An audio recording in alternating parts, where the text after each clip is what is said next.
And as you remember, Bryce, I was a total skeptic on the case, as well as Kevin Randall. And we made that first trip. And my God, when I think, it was February of 1989. And we fully expected that we would make a single weekend jaunt down to the land of enchantment, New Mexico, and either confirm, as the government still maintains, that this was nothing more than a balloon device or something just as prosaic, just as conventional. And by the time we were heading home, we had already agreed we not only needed to get back as soon as possible, but we better get ahead of this story, because if we're wrong, if indeed it was something extraordinary, if it was something, as the eyewitnesses back then were describing to us, was something of a non-earthly origin, we need to start treating it in that manner.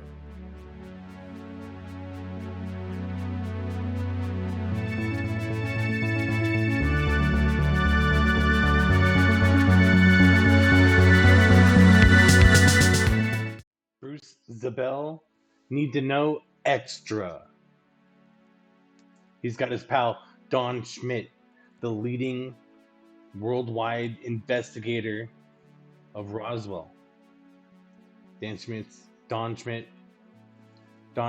has written a few books about Roswell. He's ended up dedicating his life, even though he started as like a skeptic in 1989. He tells the story briefly. It's an hour.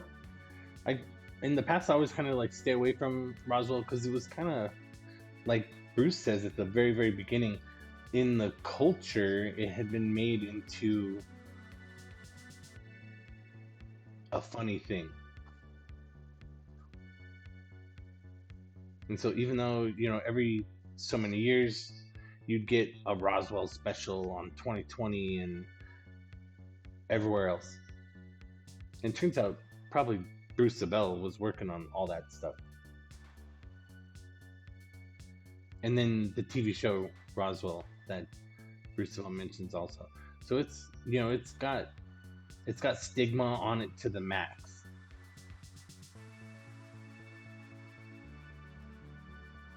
But when you do listen to lead investigators talk about it really closely, it's pretty interesting. They don't get into too many of the details. Most of what Schmitt, the axe that he's kind of grinding, is that the press releases from the government come out way after the top people in the government, the president,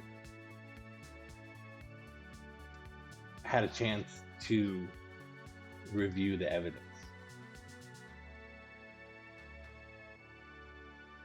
And that the guys at Roswell Army Base, it being the only nuclear bomber squadron on the planet, it was the flagship premier unit in the United States military.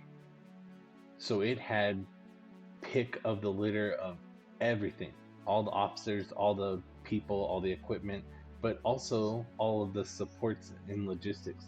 So all the people supporting the unit, all the doctors, the nurses, the administrative people, the clerks, all of them were the pick of the litter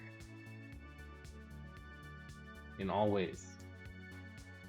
So they had the best doctors, they had the best engineers, they had the best mechanics, they had the best pilots.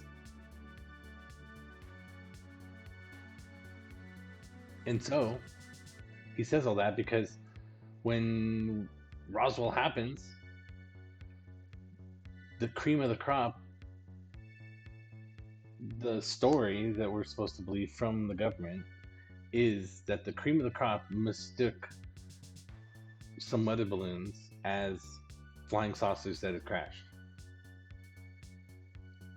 And these are people who would have seen the highest level of technology, which included weather balloons, of all different kinds that aren't necessarily all weather balloons. So he says that that's just not what, that's doesn't pass the smell test in any way whatsoever. And all the attempts by the government to ever, including, I mean, everything after them saying, we got a flying saucer. So everything after that is, none of it makes any sense. None of it ever passes the smell test. And then on top of that, he's, since 1989, which is way after it, he's uncovered and got lots of evidence and got lots of testimony from people of the government then threatening them, military people and civilian people, to shut the fuck up or else. Which he says, you know, why would that happen over a weather balloon? That doesn't make any sense. And then, you know, he wants to rely on the witnesses, the ranchers that were there and saw the crash, the bodies, the military.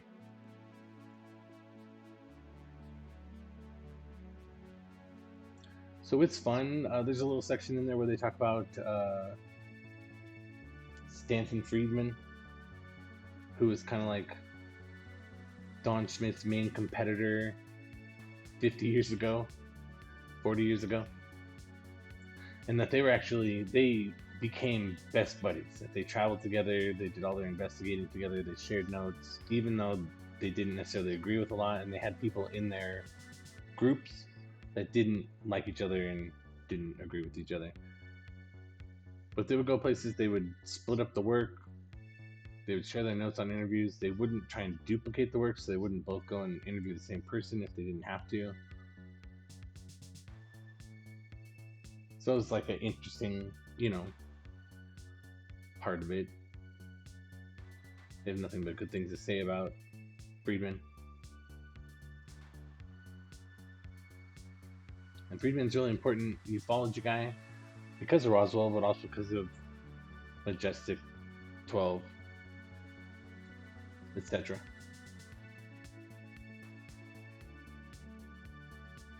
He also, you know, he, by saying that, you know, none of their explanations, and he's talking about their explanations over 80 years.